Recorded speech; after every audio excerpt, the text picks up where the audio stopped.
कबीर साहब ने बड़ा अच्छा कहा, नैनों की करी कोठरी पुतली पलंग बिछाए, पलकों के चिकदार के ये को लिया रिझाए। वो कहते हैं आप उस परमात्मा का साक्षात्कार करना चाहते हैं, उस परमात्मा को प्राप्त करना चाहते हैं तो कहीं बाहर नहीं जाइए। नैनों की कर कोठड़ी, आँख की कोठड़ी, नैनों की कर कोठड़ी पुतली पलंग बिछाए, पुतली का पलंग बिछाए, पुतली पलंग बिछाए, पुतली का पलंग बिछाने की जरूरत है। संतों ने कहा जब आंख बंद करते हैं हम अपने आप को घोर अंधकार में पाते हैं। चाहे हिंदू हो, मुसलमान हो, बौद्ध हो, जैन हो, सिख हो, जो कोई हो, वे आंख बंद करते हैं सभी अपने आप को अंधकार में पाते हैं। जब तक अंधकार में रहेंगे तो अज्ञानता में रहेंगे, अंधकार में रहेंगे तो उस प्रभु का ज्ञान नहीं होगा। अंधकार से निकलने की आवश्यकता है। संत कबीर साहब ने बड़ा अच्छा कहा, एक तो अंधेरी कोठरी तामे दिया न बाती हो, बहिया पकड़ जम ले चले तो संग न साथी हो। उस ईश्वर को प्राप्त करना चाहते हैं, इसके लिए संतों ने कहा ईश्वर के बहुत सारे नाम हैं और बहुत सारे नामों से एक नाम पर आने की आवश्यकता है। बहुत सारे नामों में हमारी वृत्ति फैल जाती है, इसलिए बहुत सारे नामों से एक नाम पर आते हैं। सिमटाव करने की जरूरत है। इसीलिए जो प्रभु का एक नाम है उस नाम को पकड़ने की आवश्यकता है। लोगों के मन में होता है कौन सा नाम, किस नाम को पकड़ें, कौन सा मंत्र को धारण करें। तो हमारे आराध्य बड़े सरल संत, हमारे आराध्य 20वीं सदी के महान सर्वधर्म समन्वयकारी संत हुए। उन्होंने बड़ा अच्छा कहा, अति पावन गुरु मंत्र मन ही मन जाप जपो, उपकारी गुरु रूप को मानस ध्यान थपो। ईश्वर का साक्षात्कार करना चाहते हैं तो ईश्वर को अगर जानना चाहते हैं तो गुरु प्रदत्त, गुरु जो मंत्र बता दें, गुरु जो नाम बता दें, उसी नाम को ठीक ठीक जपने की आवश्यकता है। तो ठीक ठीक जपते हैं जो हमारा मन धीरे धीरे शुद्ध होता है, हमारा मन पवित्र होता, अंतःकरण शुद्ध होता है। हमारे गुरुदेव की वाणी में आया, सतगुरु नितय पुकारत, चीजत पाप समूर है, सतगुरु रूप हिय में धारत, काम क्रोध मद लोभ है। कहते हैं कि आप गुरु प्रदत्त मंत्र को ठीक ठीक जपेंगे तो स्वतः आपका अंतःकरण पवित्र होगा, अंतःकरण शुद्ध होगा। जपने की जरूरत है, लेकिन हम लोग जपने के लिए बैठते हैं तो मन लगता नहीं है, मन भागता है। लोगों की समस्या है कि बाबा जब जप करने के लिए बैठते हैं विविध तरह की बातें मन में आने लगती है। तो संतों ने कहा घबराने की जरूरत नहीं। यही बात पूज्यपाद महर्षि संत सेवी परमहंस जी महाराज से लोगों ने पूछा कि महाराज जब जप करने के लिए बैठता हूँ तो मन भागता है, मन इधर उधर दौड़ता है। तो हुजूर श्री कहने की कृपा किए, देखो जी जिस तरह कपड़े को धोते हो ना, तो कपड़े को धोने के समय जब साबुन लगाते हो तो उससे मैल निकलता है। वो मैल निकलता है तो कपड़ा धोना छोड़ दो तो कपड़ा साफ होगा, हर भी साफ नहीं होगा। कपड़े को धोना है, उसमें साबुन लगाना है, पानी देना है और मैल निकलेगा।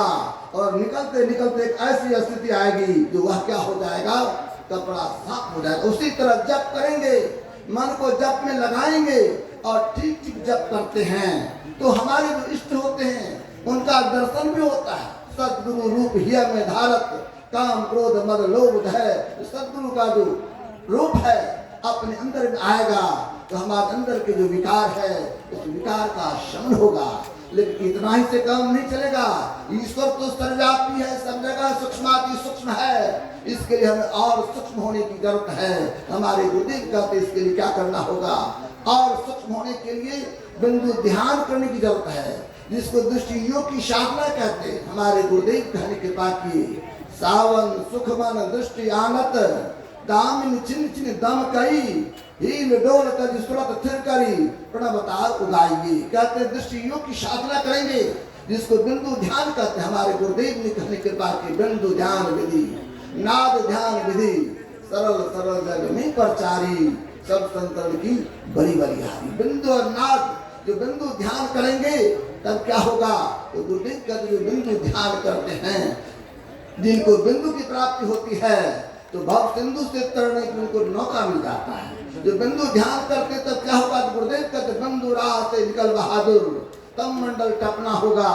अंधकार से टपेंगे, प्रकाश में जाएंगे, लेकिन वहां प्रकाश से निकलना है तो वहां पर बहुत तरह के शब्द होता है, और बहुत तरह के शब्दों में से जो सार शब्द है, जिसको मधुर शब्द कहा गया है, जिस शब्द से सृष्टि हुई है, उस शब्द को ग्रहण करने की आवश्यकता है। इसी को हमारे आराध्य कहते राम नाम अमर नाम भजो भाई सोई, सोई सत धुन सब घट घट होई, पर न पशंति न मध्यमान वखरी नहीं वर्णात्मक हत धुन को।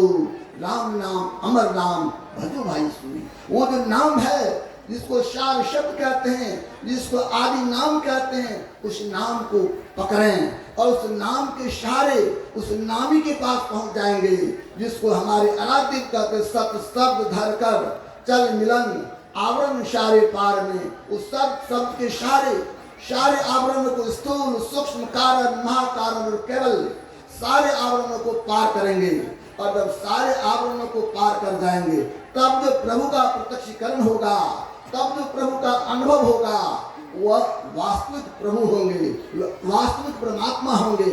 और तब जिनको ऐसा हो जाएगा उनके जीवन से द्वैत मिट जाएगा, उनके जीवन में अद्वैत ज्ञान हो जाएगा, और यही ज्ञान पक्का ज्ञान है। यही ज्ञान हमारे आराध्य ने प्राप्त किया, इसलिए हमारे आराध्य कहने की कृपा के समझा में ही लखा नमूना बात है बिल्कुल सतहित की। गुरुदेव कहते हैं मैंने समझा और मुझे अनुभव हुआ। जो अनुभव ज्ञान जिनको हो जाता है वो पक्का ज्ञान होता है। हमारे श्रद्धेय विद्वान प्रवक्ता स्वामी सत्यप्रकाश जी महाराज कह रहे थे वैज्ञानिकों का खोज तो बाहर का खोज है, बाहर के वस्तुओं को लेकर बाहर के प्रयोगशाला में खोज करते हैं, लेकिन संतों का खोज इस शरीर रूपी प्रयोगशाला में होता है, और अंतर की खोज है। और अंतर की जो खोज है, इस खोज में किसी तरह का कोई परिवर्तन नहीं है। हमारे ऋषियों ने जो खोजा वही हमारे संतों ने भी प्राप्त किया। दरअसल में अपने अंतर में चलेंगे, और जो कोई अंतर में खोज करता है वह खोज सच्चा और पक्का खोज होता है। जो परमात्मा को प्राप्त कर लेगा उनका जीवन सफल हो जाएगा, उनका जीवन धन हो जाएगा। उस परमात्मा को प्राप्त करने के लिए कहीं जाने की जरूरत नहीं है। अपने घर द्वार में रहिए, बाल बच्चे के साथ रहिए और स्वरोजगार करते रहिए, लेकिन परमात्मा की भक्ति करते रहें। हमारे गुरुदेव जो कहने कृपा किए त्रिकाल संध्या, उस त्रिकाल संध्या को करते रहेंगे, कहीं भी रहकर उस परमात्मा को प्राप्त कर सकते हैं। कहीं जाने की जरूरत नहीं है। यही संत मत का ज्ञान है। इसी ज्ञान को जीवन में उतारेंगे तब हमारा जीवन संवरेगा, हमारा जीवन सफल होगा। सत्संग के माध्यम से यही संदेश दिया जाता है। इन्हीं के साथ मैं अपने वाणी को विराम दे रहा हूँ और पूज्य जनों के चरणों में सत नमन अर्पित करता हूँ। श्री सद्गुरु महाराज की जय। संत मत को सरल